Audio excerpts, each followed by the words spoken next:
Dear friends, welcome to ePathshala. I am Dr. Vishal Jadhav, Department of Sociology, Tilak Maharashtra Vidya-mitra, Pune.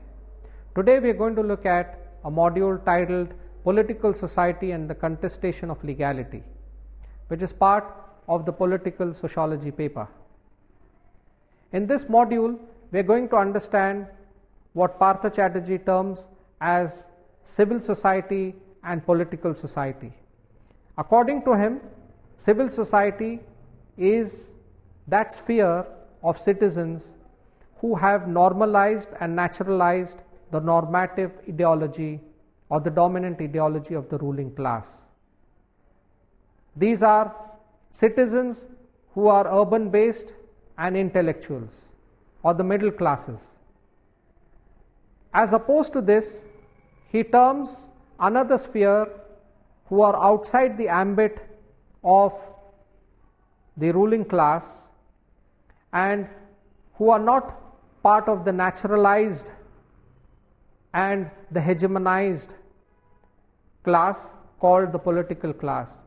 These are the subaltern groups, especially the urban poor, who are left out of this governance model and left to defend themselves, especially through non-legal ways.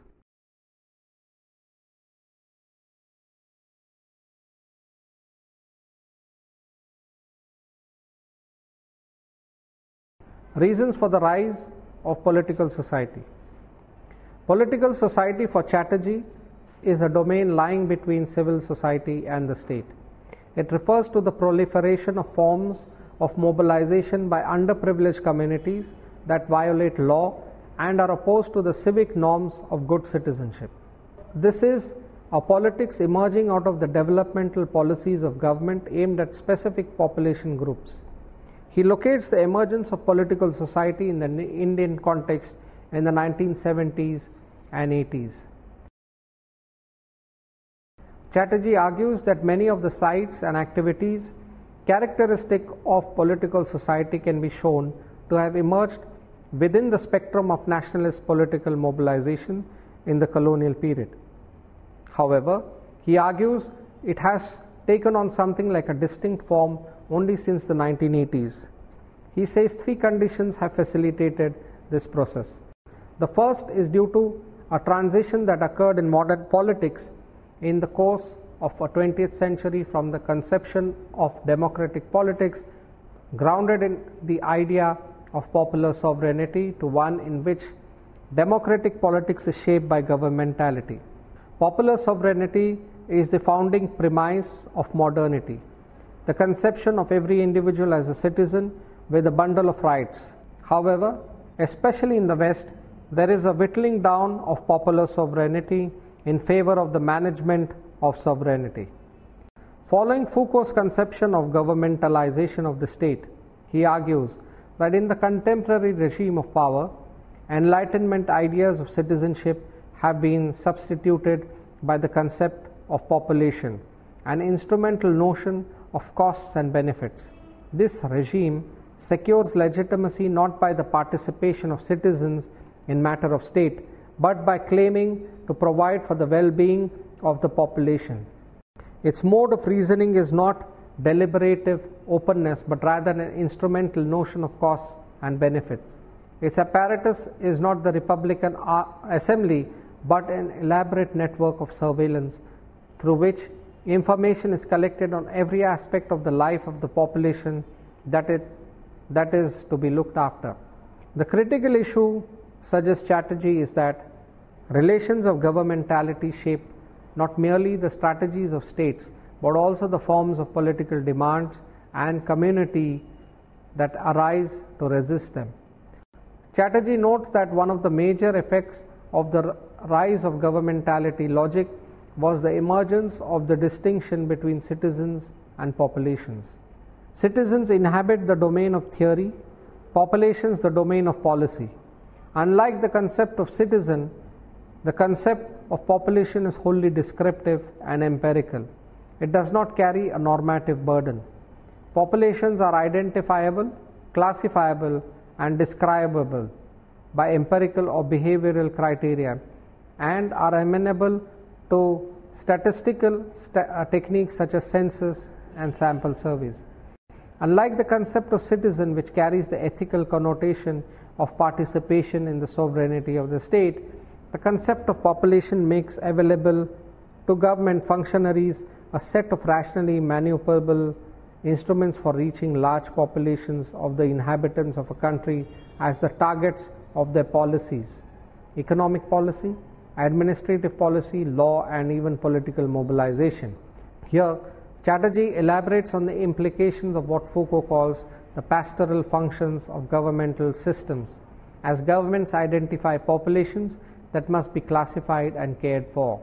These populations make demands for those benefits even if they are excluded from civil society and in violation of law. The second condition for the rise of political society is the widening of the arena of political mobilization. Chatterjee notes that this is often prompted by electoral consideration and often only for electoral ends. From formally organized structures such as political parties with well-ordered internal constitutions and coherent doctrines and programs to loose and often transient mobilizations building on communication structures that would not be ordinarily recognized as political. For instance, religious assemblies or cultural festivals. The final condition is due to what Chatterjee terms as the return of primitive accumulation, logic of capital in recent times. While corporate capital is dispossessing millions, the dispossessed are neither getting absorbed into industry nor getting socially transformed as they were supposed to. Through proletarianization, Chatterjee says this floating mass of labor, an enormous but shifting population of potential workers, have instead become a constituent of political society as opposed to civil society. Characteristics of political society. To understand the characteristics of political society and how it differs from the activities of civil society, let us look into some of the case studies which Chatterjee gives us. Using the politics of illegal squatters in the city of Kolkata on public land and their forming of concrete associational forms to resist government action to evict them, Chatterjee gives a picture of how the political society functions in India. The first key feature of political society is that it operates outside of formal politics. Thus, a crucial part of what defines activities in this domain is illegality or non-legality, where the state itself places the law in suspension in order to recognize the claim of the governed. Many of these groups, organized into associations, transgress the strict lines of legality in struggling to live and work. They may live in illegal squatters, settlements, make illegal use of water or electricity, travel without tickets in public transport, but putting pressure on the government to give them benefits often means bending or stretching of rules, that is, laws governing property and squatting, because those rules are the means by which poor, rural and marginalized people are kept from power in the first place. It is through the paralegal and stretched arena of political society only that such groups can expand their power. Secondly, Chatterjee notes that the imaginative world of politics of the governed is driven by notions of community. Political society is the domain of not yet citizens, those who are not modern, individuated citizens in the specific sense this has come to acquire in Western political and social theory. It is a domain where claims of the inhabitants can only be addressed in a language other than that of individual rights. However, Chatterjee cautions that these collective forms cannot be categorized as civic associations, nor are they a replication of kinship organizations, even though they talk in the language of community. What Chatterjee finds unique about the survival strategies of such marginal groups is the way in which the imaginative power of a traditional structure of community, including its fuzziness and capacity to invent relations of kinship, has been wedded to the modern emancipatory rhetoric of autonomy and equal rights. These strategies are not available within the liberal space of the associations of civil society, transacting business with the constitutional state. Politics of governed is thus not a throwback to pre-colonial politics, but a result of modern forms of rule or governmentality. The third key feature of the politics of the governed is the representative or mediators who articulate the demands of the community and promise electoral support to the government representatives. These mediators negotiate between who govern and those who are governed. Chatterjee notes that to produce a viable and persuasive politics of the governed, there has to be a considerable act of mediation. He notes that the politics of political society allows popular leaders to take precedence over the law. Finally, Chatterjee notes that because the means of civil society are unavailable to the members of political society, the latter use violence and illegalities strategically. Critique of political society. Firstly, critics have questioned the binaries Chatterjee put forward to explain the emerging democratic politics in post-colonies. These include both the neat division between civil society and political society, and one between modernity and democracy. They argue that while Chatterjee tries to rescuing certain forms of politics from hegemonic interpretations of Western liberal theory, he ends up reinforcing many of the binaries and essential assumptions of the West.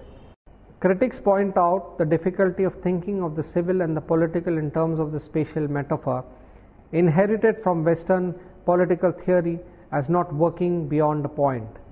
For example, Nivedita Menon asks, can civil society and political society be divided along the lines of the elite, that is the modern, and the popular, that is the domain of transactions and mediations? How does one see, in that case, other illegalities indulged in by the non-poor and overlooked by the state? She proposes that civil and political society are better seen as two distinct modes of engagement with politics, rather than as domains that can be neatly separated. Nissim Manathukarin argues that Chatterjee fails to understand the multifarious ways in which the binary of civil society or political society is being bridged on the ground. He argues that the strategies that Chatterjee describes as part of the political practice of the illegal squatters, the array of connections made outside the community with other disadvantaged groups, privileged groups, employers, government functionaries, political leaders, and so on, also resemble rational, purposive, strategic action in the Habermasian sense. The community itself is built from scratch in a thoroughly secular fashion, and its main goal is to secure autonomy and equal rights. Therefore, it is not clear why Chatterjee privileges the community when other elements are equally present. Many critics have questioned his opposing of democracy and modernity or civil society, regarding the latter as a Western phenomena. Chatterjee famously argued that the framework of democracy, on the other hand, will pronounce modernity itself as inappropriate and deeply flawed.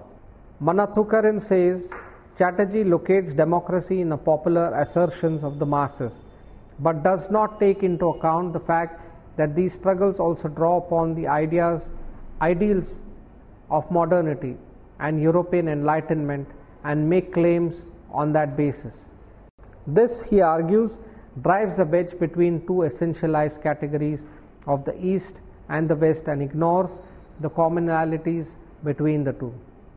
For example, the discourse of individual rights, which is increasingly gaining importance in the former. Moreover, these struggles have been to attain and extend citizenship, not to remain as manipulable instruments of political society.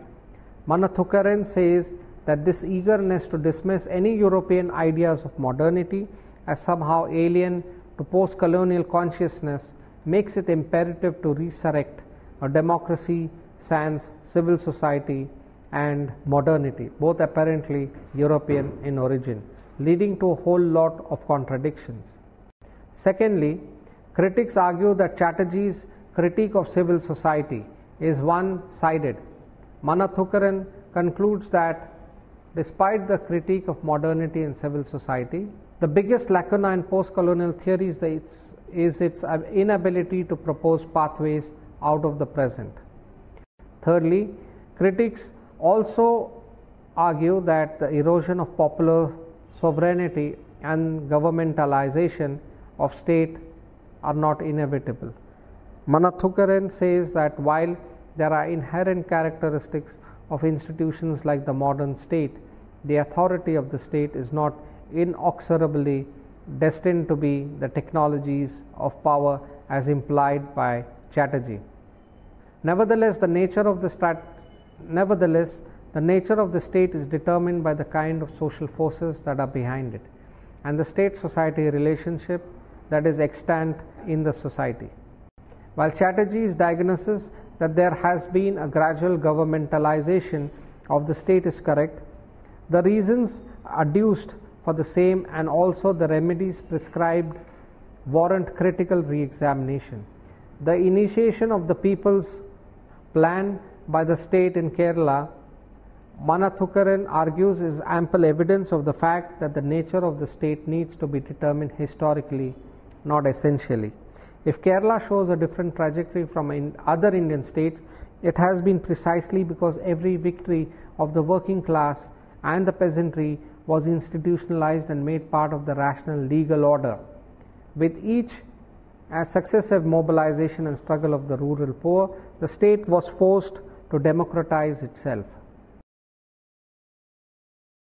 Many critics have argued that the basis of political society, the pastoral functions of state, have retreated in the onset of neoliberalism. After all, one of the defining characteristics of the state under neoliberalism is its gradual retreat from the provisions of public good and social services, especially those services that might benefit the poor and dispossessed. In the face of this well-known and well-documented fact, when Chatterjee asserts that the state has stepped in to do exactly the opposite, that is, reverse the deleterious consequences of primary accumulation, one is more than surprised. The final criticism is that Chatterjee does not look enough into the problems of the political society. In not casting enough light on the negative aspects of political society, Chatterjee ignores the anti-democratic tendencies within it. Critics of Chatterjee have correctly noted that the concept of political society is very vague. It encompasses both strategic and contextual struggles for survival along with radical political movements without necessarily distinguishing between them.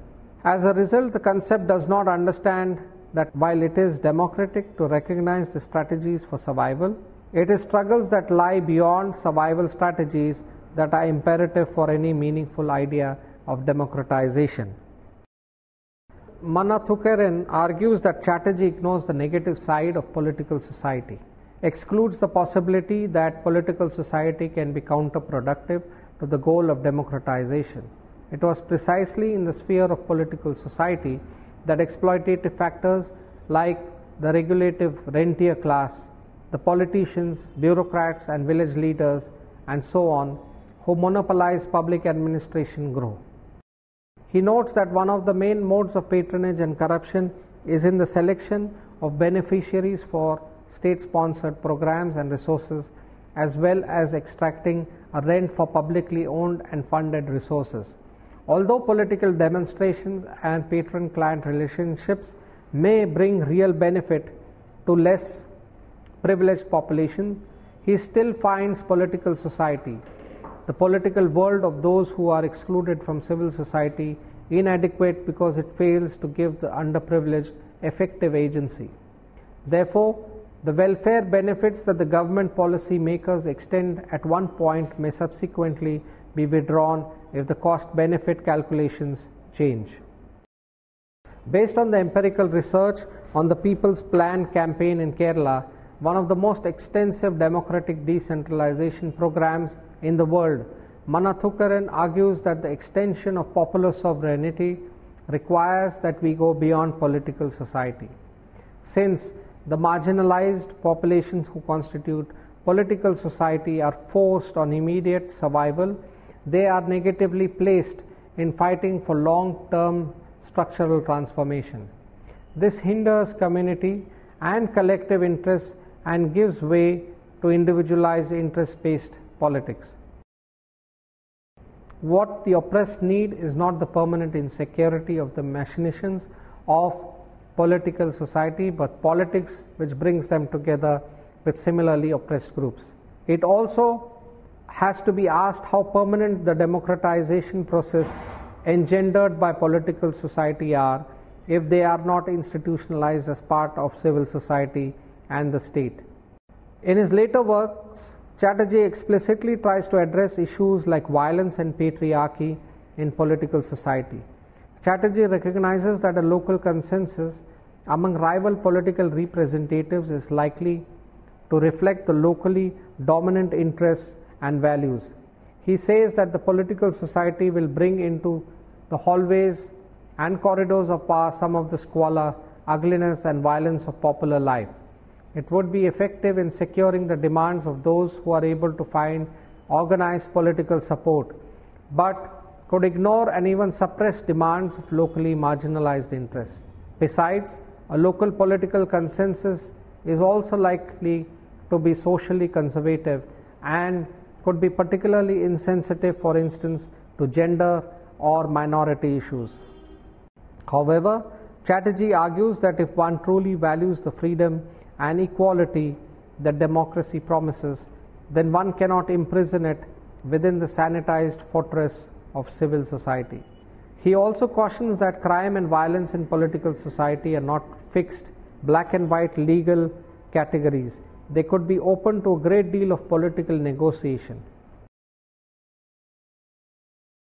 It is a fact, for instance, that in the last 2.5 decades, there has been a distinct rise in the public and political outbreak of caste violence in India, in a period which has seen, without doubt, the most rapid expansion of democratic assertion by the hitherto oppressed castes.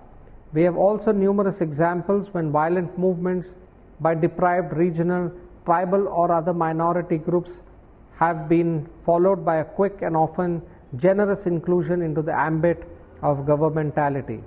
There is then a strategic use of legality and violence here on the terrain of political society. Importance of political society. Despite all the above criticism, Chatterjee's concept of political society can be regarded as a momentous intervention in political theory that inscribed the post-colonial, in a generic sense, at the heart of political theory. It was a unique attempt to account for democratic politics in those parts of the world that were not direct participants in the history of the evolution of the institutions of modern capitalist democracy. In much of political theory, democracy and modernity in India and other post-colonial societies always seem to be striving to be like the real thing that exists, apparently only in the West. Thus, as a theoretical intervention, it continues to have a great impact on studying democracy in post-colonies.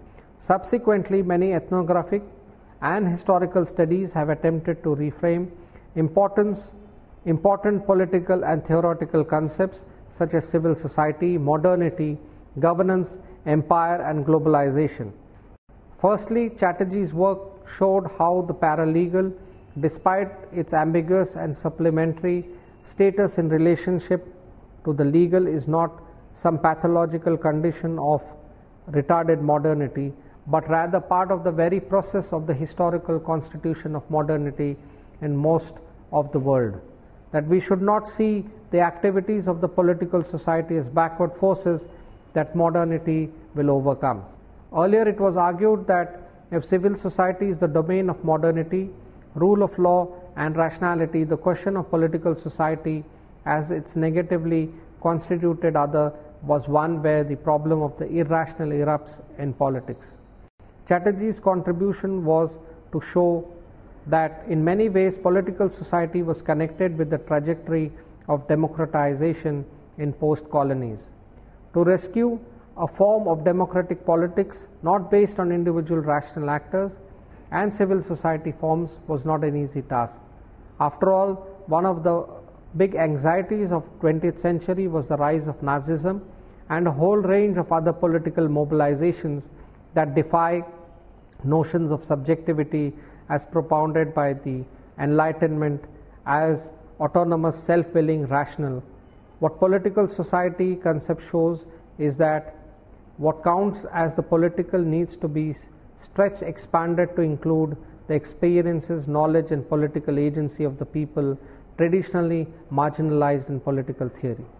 Secondly, Chatterjee's work showed how the functions of governmentality can create conditions not for a contraction but rather an expansion of democratic political participation. He argues that modern political theory, whether liberal, communitarian, republican, or Marxist, fails to take governmentality and by the extension the different senses of community to which it gives birth into account. Chatterjee argues that when there is a successful mobilization of political society to secure the benefits of governmental programs for poor and underprivileged population groups, one could claim that there is an actual expansion of the freedoms of people enabled by political society that would not have been ordinarily possible within civil society. That the actual transactions over the everyday distribution of rights and entitlements can lead over time to substantial redefinitions of property and law within the actual existing modern state.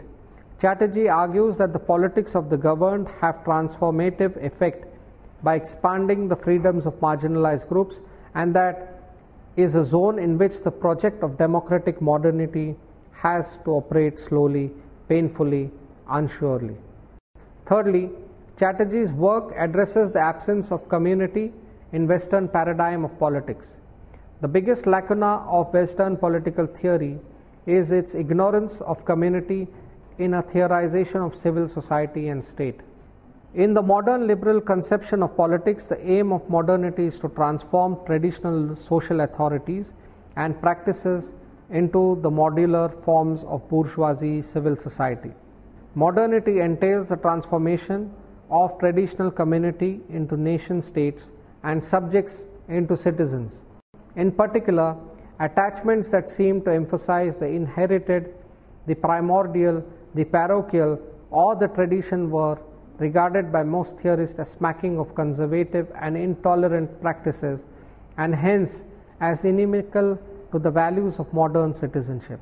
Few can deny the empirical fact that most individuals, even in industrially advanced liberal democracies, led their lives within an inherited network of social attachments that could be described as community.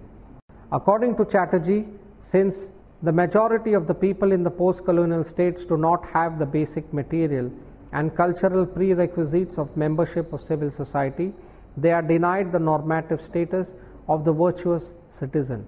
Therefore, for them, communities are some of the most active agents of political practice.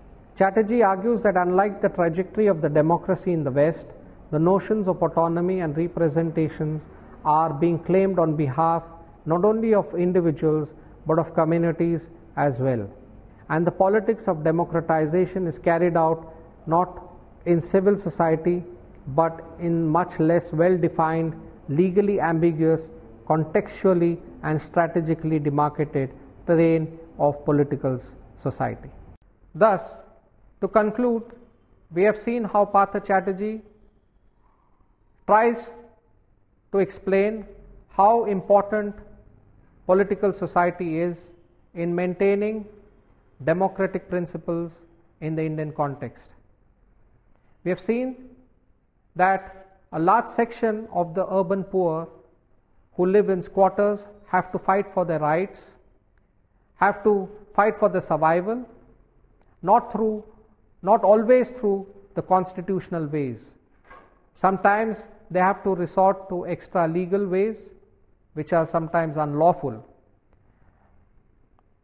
But in doing so, they also create a patron-client kind of relationship with the ruling class and ensure that their interests are safeguarded. This particular class does not share the normative order of the ruling class and therefore is not hegemonized, but generally is put down through force and through domination. However, these squatter groups and these urban poor are the ones who resort to extra legal ways, and considering that India's economy 93% falls in the informal sector, one can assume that such a large chunk of population, at least a small portion of this, does constitute the political society in India. Thank you.